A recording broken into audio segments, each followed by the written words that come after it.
तो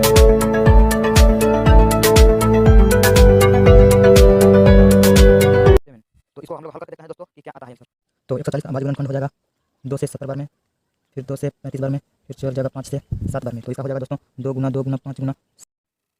नमस्कार दोस्तों, स्वागत है आपके अपने चैनल एनसीईआरटी एजुकेशन लैब में। तो आज का टॉपिक है दोस्तों JAC model question paper 2021, Jharkhand model question paper 2021, class 10th है दोस्तों, और सब्जेक्ट है मैथमेटिक्स, सेट 2।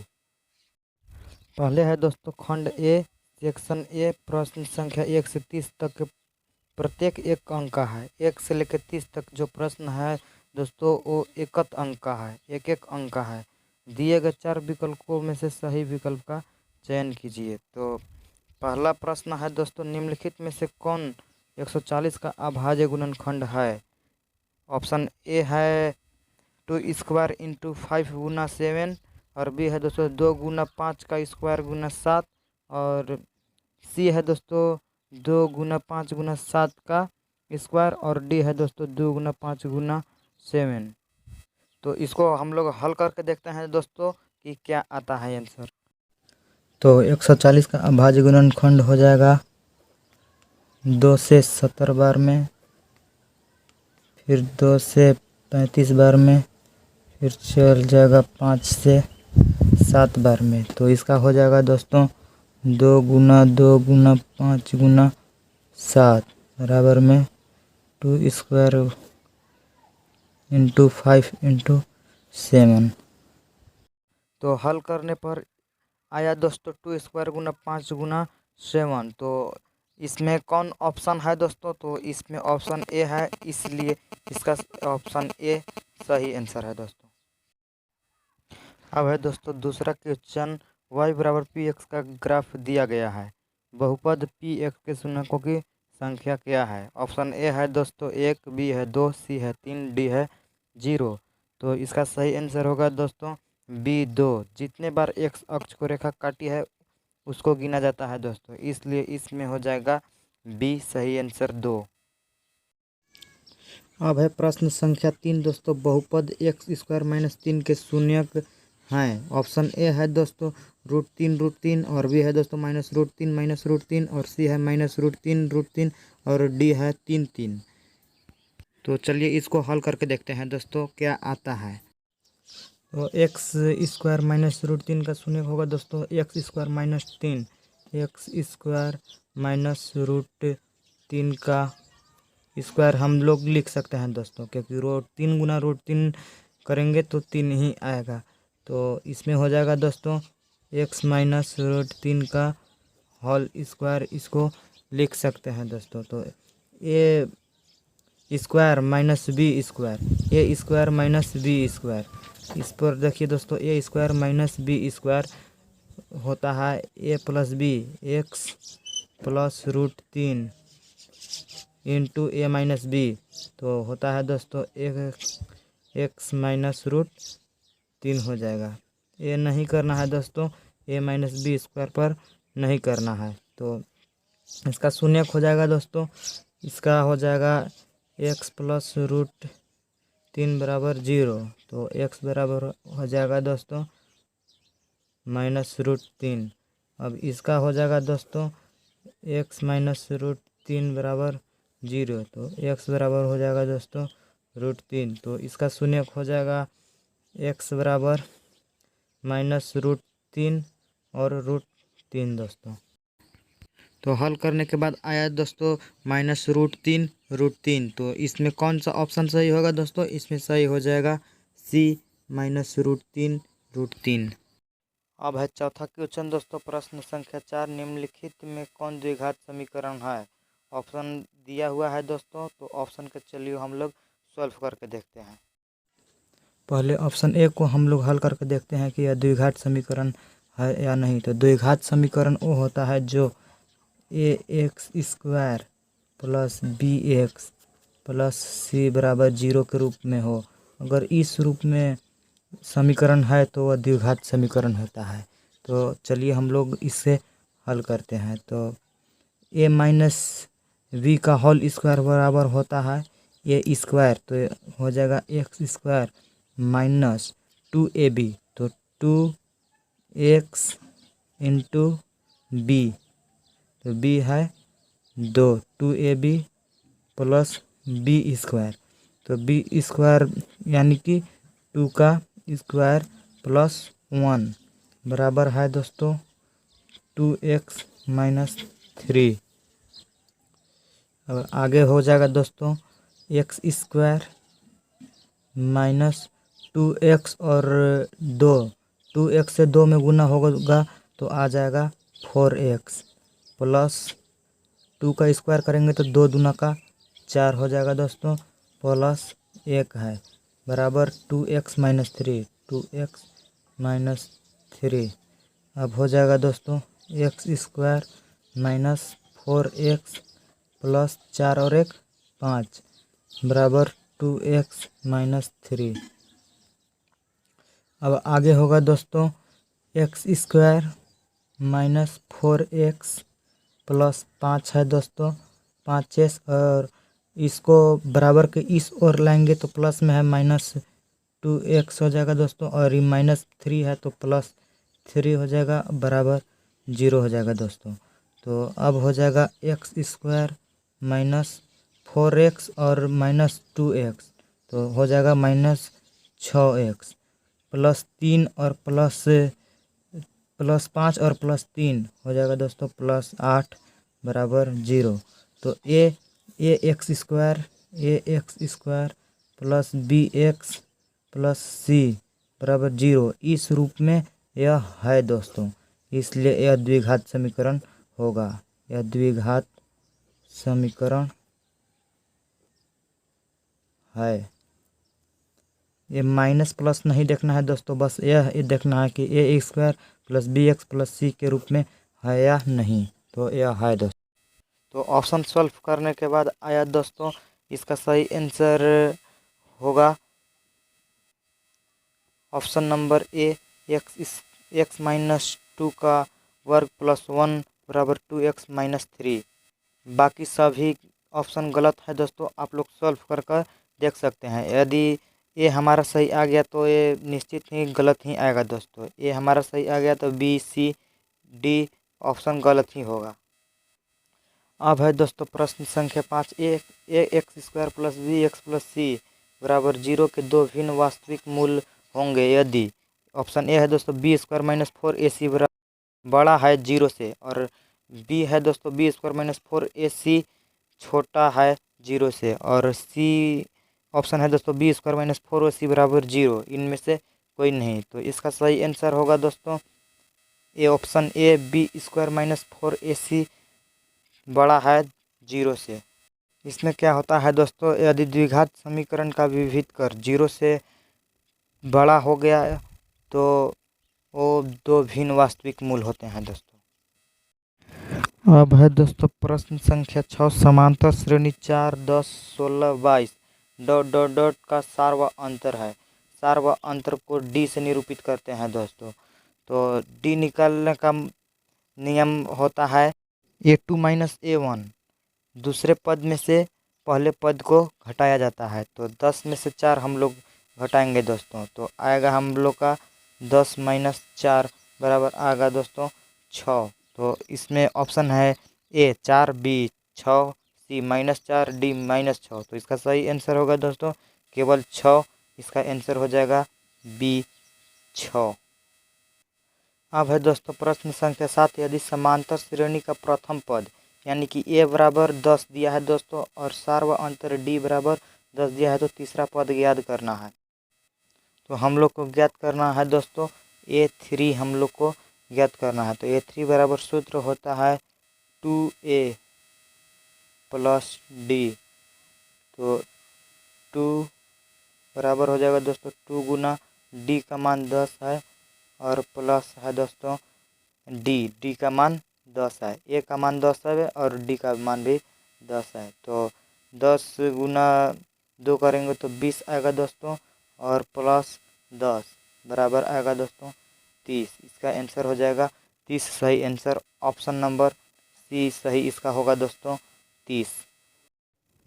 तो अब है दोस्तों प्रश्न संख्या 8, tan 26 डिग्री बटा cot 64 डिग्री का मान है। ऑप्शन ए है दोस्तों 0, बी है 1, सी है 2, डी है 3। तो चलिए इसको सॉल्व करके देखते हैं दोस्तों।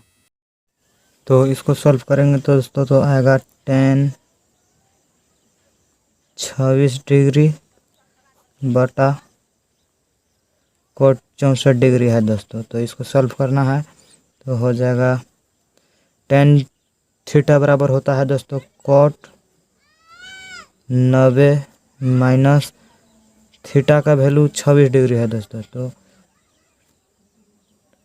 इतना का मान होगा दोस्तों 10 26 डिग्री। कोट 90 माइनस 26 डिग्री बराबर होगा दोस्तों 10 26 डिग्री। तो और बटा में है दोस्तों कोट 64 डिग्री।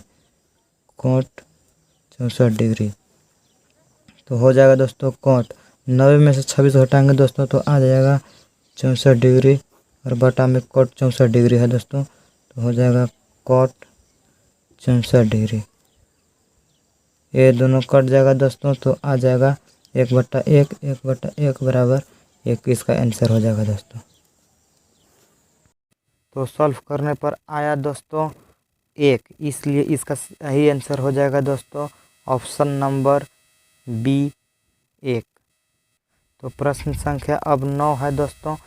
प्रश्न संख्या 9 सेक 90 डिग्री माइनस ए बराबर है a sine a, b cos a, c tan a, d cosec a. तो इसका सही आंसर होगा दोस्तों डी कोसेक ए। अब है दोस्तों प्रश्न संख्या 10 sign square theta plus cos square theta का मान है ए 0, बी 1, सी 2, डी 3। तो इसका सही आंसर होगा दोस्तों option number B 1। Sine square theta plus cos square theta का मान 1 होता है दोस्तों। तो 11 क्वेश्चन है दोस्तों। मूल बिंदु का निर्देशांक है ए 0 0, बी 1 0, सी 0 1, डी 1 1। तो मूल बिंदु ऐसे होता है दोस्तों एक्स डैश वाई डैश। तो मूल बिंदु इसे कहते हैं। तो मूल बिंदु का निर्देशांक 0 0 होता है दोस्तों। तो इसका ऑप्शन सही होगा ए 0 0। अब है दोस्तों प्रश्न संख्या 12 बिंदुओं -3 4 और 7 8 को मिलाने वाले रेखाखंड का मध्य बिंदु है। ऑप्शन ए है दोस्तों 3 4, बी 2 4, सी 3 1, डी 2 6। तो चलिए हम लोग इसे हल करके देखते हैं दोस्तों इसका ऑप्शन कौन सही होगा। तो हम लोग को -3 4 और 7 8 के मिलाने वाले रेखा के मध्य बिंदु ओ मान लिए दोस्तों कि वो रेखाखंड ए बी है। समझने में आसान होगा दोस्तों। और मध्य बिंदु ओ है। ओ का निर्देशांक एक्स वाई का निर्देशांक ज्ञात करना है। तो एक्स बराबर सूत्र होता है m1 x2 plus m2 x1 बटा m1 प्लस m2। तो अब बात यह रहा दोस्तों कि m1 और m2 का वैल्यू कहाँ है। तो m1 और m2 का वैल्यू m1 ए से ओ को m1 कहते हैं। तो m1 और m2 m2 हो गया दोस्तों ओ बी m2 और ए ओ m1। तो प्रश्न में कहा है कि मध्य बिंदु ए बी के मध्य बिंदु ओ है। तो ए ओ बराबर ओ बी होगा दोस्तों। इसलिए m1 बराबर 1 मान लीजिए और m2 बराबर भी 1 मान लीजिए क्योंकि m1 और m2 बराबर है, ए ओ और ओ बी बराबर है। तो अब इस पर हल कर दीजिए दोस्तों। तो x बराबर हो जाएगा m1 का वैल्यू 1 है इंटू x2 का वैल्यू 7 है प्लस m2 का वैल्यू 1 है इंटू x1 का वैल्यू -3 है दोस्तों। इसके बाद है m1 प्लस m2। तो m1 का वैल्यू 1 प्लस m2 का वैल्यू 1 है। तो हो जाएगा दोस्तों 7 प्लस 3 -3 से 1 में गुना होगा तो -3 आएगा दोस्तों। और 1 होगा तो 2। इसके बाद हो जाएगा दोस्तों 7 प्लस -3 हो जाएगा 4 और बटा 2 2 दूना का 4 तो x बराबर आ गया दोस्तों 2। अब y बराबर निकालना है दोस्तों। y बराबर सूत्र होता है m1y2 प्लस m2y1 बटा m1 प्लस m2। तो हो जाएगा दोस्तों m1 का वैल्यू 1 है इंटू y2 का वैल्यू यहाँ 8 है दोस्तों 8 प्लस m2 का वैल्यू 1 है इंटू y1 का वैल्यू 4 है बटा में है दोस्तों m1 प्लस m2 1 प्लस 1 बराबर 8 प्लस 4। 1 से गुना होगा दोस्तों और 1 प्लस 1 2 हो जाएगा दोस्तों 8 और 4 12 बटा 2 चल जाएगा 6 बार में। तो y बराबर आ गया दोस्तों 6। तो क्या आया दोस्तों x बराबर 2 और y बराबर 6। तो इसका सही आंसर होगा दोस्तों 2 और 6। तो हल करने पर आया दोस्तों 2 और 6, 2 और 6 आया। तो इसमें कौन सा ऑप्शन सही है? ए 3 5 है, बी 2 4 है, सी 3 1 है, डी 2 6। तो इसका सही आंसर हो जाएगा दोस्तों डी 2 6। अब है प्रश्न संख्या 13 दोस्तों। त्रिभुज ए बी सी एवं त्रिभुज डी ई एफ इस प्रकार है कि ए बी बटा डी ए बराबर बी सी बटा ए बी बराबर ए सी बटा डी एफ एवं कोण ए बराबर 40 डिग्री और बी बराबर 80 डिग्री। तो कोण एफ की माप है। ऑप्शन ए है दोस्तों 30 डिग्री, बी है 45 डिग्री, सी है 60 डिग्री, डी है 40 डिग्री। चलिए इसको हल करके देखते हैं दोस्तों। तो पहले दिया है दोस्तों त्रिभुज ए बी सी तथा त्रिभुज डी ई एफ में ए बी बटा डी बराबर ए बी बटा डी ई बराबर बी सी बटा सी एफ, बी सी बटा ई एफ, बी सी बटा ई एफ है दोस्तों। फिर ए सी बटा डी एफ है, ए सी बटा डी एफ। तो त्रिभुज ए बी सी समरूप त्रिभुज डी ई एफ होगा। क्यों होगा दोस्तों? तो यहाँ लिखना होगा क्योंकि दो त्रिभुज के संगत भुजाओं का अनुपात बराबर। तो क्यों होगा दोस्तों? क्योंकि दो त्रिभुज के संगत भुजाओं का अनुपात बराबर है तो वे समरूप त्रिभुज होते हैं। तो समरूप त्रिभुज के संगत कोण बराबर होते हैं दोस्तों। तो कोण ए बराबर कोण डी होगा दोस्तों। तो यहाँ लिख दीजिए कोण ए बराबर कोण डी और कोण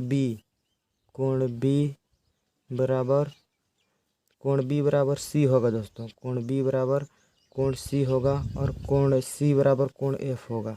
कोण सी बराबर कोण एफ। तो कोण ए का मान दिया है दोस्तों 40 डिग्री। तो कोण ए बराबर 40 डिग्री। तो कोण डी भी 40 डिग्री हो जाए दोस्तों। और कोण बी का मान 80 डिग्री है तो ई भी 80 डिग्री होगा। और कोण सी का मान नहीं दिया है, एफ निकालना है। तो त्रिभुज का तीनों कोणों का योग होता है 180 डिग्री दोस्तों। तो कोण डी प्लस कोण ई प्लस कोण एफ बराबर होता है 180 डिग्री। तो हमको ज्ञात करना है कोण एफ बराबर होगा दोस्तों कोण 180 डिग्री माइनस कोण डी प्लस कोण ई। तो कोण एफ बराबर हो जाएगा दोस्तों 180 डिग्री। 180 डिग्री माइनस कोण डी का वैल्यू कितना है दोस्तों? कोण डी का वैल्यू है 80 और कोण ई का वैल्यू कोण ई का वैल्यू है दोस्तों 80 डिग्री है दोस्तों। तो कोण एफ बराबर हो जाएगा 180 डिग्री माइनस 0 0 8 4 12 120 डिग्री। तो कोण एफ बराबर आ जाएगा दोस्तों 60 डिग्री।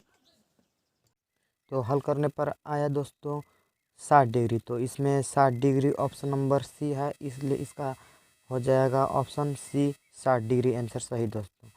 अब है प्रश्न संख्या 14 दोस्तों। समद्विबाहु समकोण त्रिभुज ए बी सी का कोण बी समकोण है। यदि बी सी बराबर 4 सेंटीमीटर तो ए सी का मान होगा। मान ज्ञात करना है ए सी का दोस्तों। तो ऑप्शन दिया है दोस्तों, ए 5√3 सेंटीमीटर, बी 4√2 सेंटीमीटर, सी 6 सेंटीमीटर, डी 16 सेंटीमीटर। तो चलिए इसको हल करके देखते हैं। तो दिया है दोस्तों त्रिभुज ए बी सी जिसमें कोण बी समकोण है, यानी कि कोण 90 डिग्री का, कोण बी 90 डिग्री का कोण है। और ए बी बराबर बी सी दिया है, ए बी बराबर बी सी दिया है और बी सी बराबर 4 सेंटीमीटर दिया है, 4 सेंटीमीटर। तो ए बी बराबर भी 4 सेंटीमीटर होगा दोस्तों, क्योंकि ए बी और बी सी बराबर है। तो कोण भुजा ए सी यानी कि कोण हमको निकालना है। तो पाइथागोरस प्रमेय होता है दोस्तों, ए सी स्क्वायर, कोण का स्क्वायर बराबर आधार का स्क्वायर, प्लस हो गया ए सी स्क्वायर बराबर ए बी स्क्वायर होता है दोस्तों, A B square plus B C square. कोण का स्क्वायर बराबर आधार का स्क्वायर प्लस में होता है दोस्तों लंब का स्क्वायर। तो ए सी स्क्वायर बराबर हो जाएगा A B square. A B हमारा 4 सेंटीमीटर है दोस्तों, 4 का स्क्वायर प्लस बी सी 4 का स्क्वायर, 4 का स्क्वायर। तो ए सी स्क्वायर हो जाएगा दोस्तों, 4 का स्क्वायर करेंगे तो 16 आएगा, प्लस 4 का स्क्वायर करेंगे तो 16 आएगा। तो ए सी स्क्वायर बराबर हो जाएगा दोस्तों 32 और ए सी बराबर हो जाएगा दोस्तों √32। तो अब होगा दोस्तों ए सी बराबर 2 गुना 2 दूना 4, 2 चौको 8, 9 का 16, 9 के 32। 2 का वर्गमूल में 2 का पेयर लगता है दोस्तों। तो ए सी बराबर हो जाएगा 2 का। तो इसमें 2 गुना 2 बाहर निकल जाएगा और √2। तो ए सी बराबर हो जाएगा दोस्तों 2 दूना का 4, √2 सेंटीमीटर।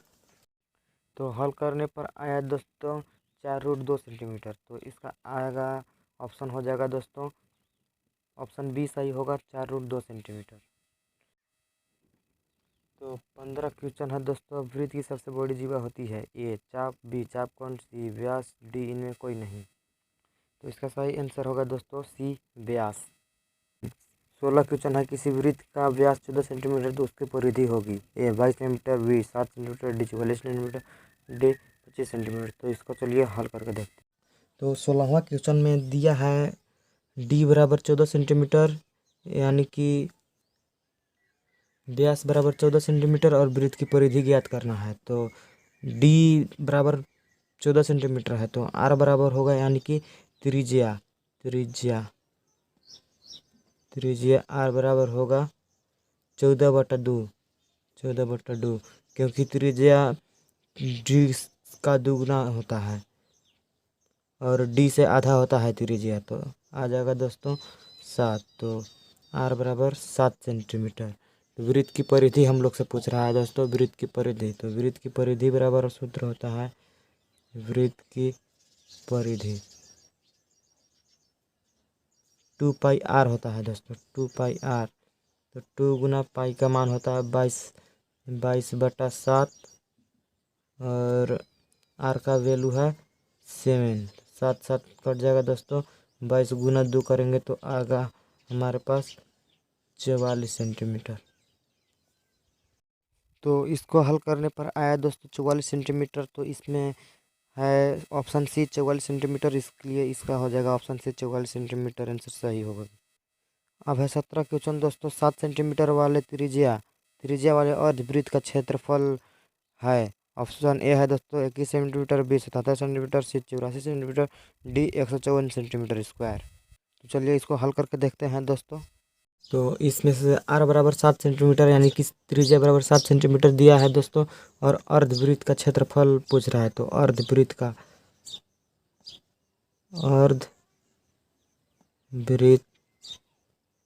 क्षेत्रफल बराबर सूत्र होता है दोस्तों 1/2 into pi are square.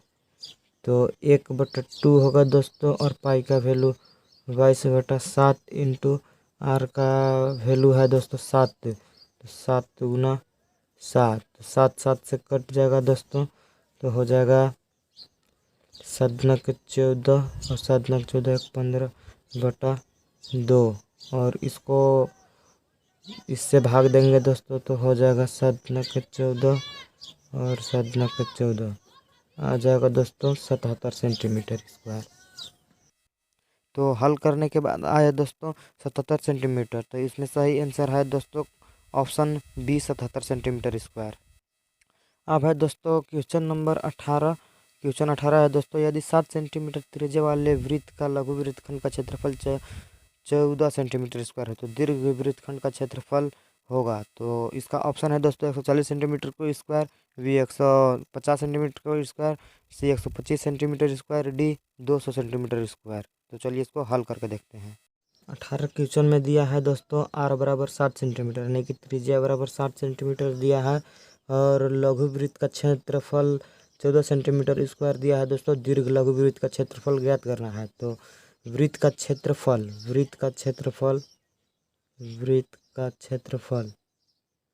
Minus लघु वृत्त का क्षेत्रफल, लघु वृत्तखंड का क्षेत्रफल। वृत्त का क्षेत्रफल में से लघु वृत्तखंड का क्षेत्रफल हम लोग हटाएंगे तो दीर्घ वृत्तखंड का क्षेत्रफल आ जाएगा दोस्तों। तो वृत्त का क्षेत्रफल होता है पाई आर स्क्वायर माइनस लघु वृत्त का क्षेत्रफल कितना है 14 सेंटीमीटर स्क्वायर, 14 सेंटीमीटर स्क्वायर। तो पाई का वैल्यू होता है दोस्तों 22/7 इंटू आर का स्क्वायर करना है यानी कि 7 गुना 7 माइनस 14 सेंटीमीटर स्क्वायर। तो एक साथ कट जाएगा दोस्तों। 22 गुना 7 करेंगे तो आएगा 7×14 और 7×14 एक 15, 154 माइनस 14 सेंटीमीटर, 14 सेंटीमीटर स्क्वायर।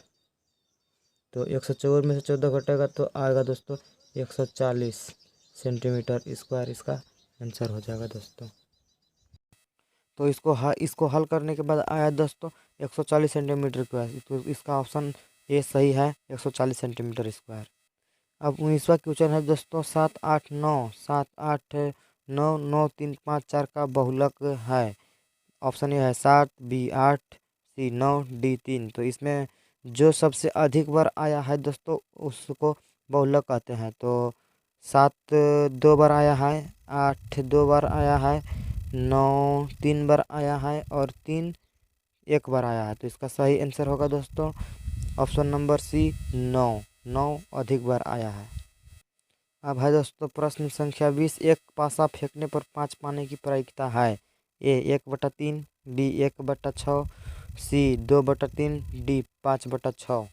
तो इसका सही आंसर होगा दोस्तों ऑप्शन बी 1/6 क्योंकि एक पासा को एक बार फेंकेंगे तो कोई एक ही संख्या आएगा। तो आने वाला संख्या का हो जाएगा दोस्तों 1 और कुल संख्या है पासा में 6, 1 से लेकर 6 तक होता है। तो इसका सही आंसर होगा दोस्तों बी 1/6। अब है दोस्तों कोष्ठकों में दिए गए शब्दों अथवा अंकों में से सही शब्द अथवा अंक का प्रयोग करते हुए रिक्त स्थानों को भरिए। तो प्रश्न संख्या 21 है दोस्तों 6/15 का दशमलव प्रसार ... है। ऑप्शन है शांत और है अशांत आवर्ती। तो चलिए इसको सॉल्व करके देखते हैं। 21वां क्वेश्चन है दोस्तों 6/15 का दशमलव प्रसार लिखना है। तो 6/15 का दशमलव प्रसार निकालने के लिए 15 से 6 में हम लोग भाग देंगे तो दशमलव एक 0 बिठाएंगे दोस्तों। तो 15 चौको 60, 15 चौको 60 एक कट जा रहा है। तो इसका होगा दोस्तों इसका होगा शांत, इसका होगा दशमलव पर शांत होगा दोस्तों। क्यों होगा शांत? क्योंकि ये पॉइंट में भी इसे पूरा भाग लग जा रहा है। यदि पूरा भाग लग जाए पॉइंट में हो या कैसे हो भी, यदि पूरा भाग लग जाए तो वो शांत होता है। तो सॉल्व करने के बाद आया दोस्तों शांत। तो इसका सही आंसर हो जाएगा शांत। अब है दोस्तों प्रश्न संख्या 22 एक्स और वाई चरों वाला व्यापक रैखिक समीकरण का रूप डॉट डॉट होता है। तो ऑप्शन है दोस्तों a x plus b y plus c बराबर 0, a x minus b y minus c बराबर 0। तो इसका सही आंसर होगा दोस्तों a x plus b y plus c बराबर 0, क्योंकि एक्स और वाई माइनस में नहीं है दोस्तों, इसलिए ये माइनस वाला सही आंसर नहीं होगा। अब है दोस्तों प्रश्न संख्या 23 बी स्क्वायर माइनस 4ac को द्विघात समीकरण a x square plus b x plus c बराबर 0 को डॉट डॉट कहते हैं, मूल कहते हैं या विभेदकर कहते हैं। तो बी स्क्वायर माइनस 4ac को विभेदकर कहते हैं दोस्तों, विभेदकर। अब है दोस्तों प्रश्न संख्या 24 साइन ए का व्युत्क्रम है। ऑप्शन है दोस्तों कॉस ए कॉसेक ए। तो इसका सही आंसर होगा दोस्तों कॉसेक ए।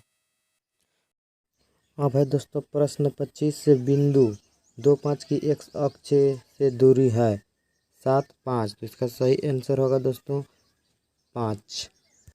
अब है दोस्तों प्रश्न संख्या 26 सभी वर्ग डॉट डॉट होते हैं समरूप सर्वांगसम। तो इसका सही आंसर होगा दोस्तों समरूप। अब है दोस्तों प्रश्न संख्या 26 एक वृत्त की डॉट डॉट स्पर्श रेखाएं हो सकती है। ऑप्शन है 1 अनंत। तो इसका सही आंसर होगा दोस्तों अनंत। एक वृत्त की अनंत स्पर्श रेखाएं हो सकती है। अब है दोस्तों प्रश्न संख्या 28 8 सेंटीमीटर त्रिज्या वाले वृत्त का क्षेत्रफल बराबर डॉट डॉट सेंटीमीटर स्क्वायर है। तो ऑप्शन है दोस्तों पाई आर स्क्वायर और है पाई आर। तो वृत्त का क्षेत्रफल होता है पाई आर स्क्वायर, तो हो जाएगा पाई आर स्क्वायर सेंटीमीटर स्क्वायर।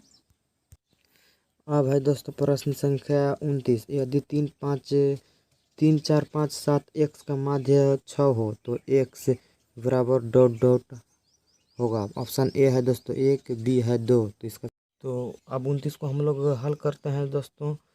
तो इसका हो जाएगा 4 और 3 7, 7 और 5 12 और 17 29 प्लस एक्स 29 प्लस एक्स बटा में जितने संख्या है दोस्तों 1 2 3 4 5 5 संख्या है तो बटा में 5 देंगे और बराबर में माध्य बराबर 6 है तो 6 देंगे। तो हो जाएगा दोस्तों 29 प्लस एक्स तिर्यक गुना करेंगे दोस्तों और 6 पचे 30। तो एक्स बराबर हो जाएगा दोस्तों 30 माइनस 29, एक्स बराबर 1, इसलिए इसका आंसर हो जाएगा दोस्तों 1।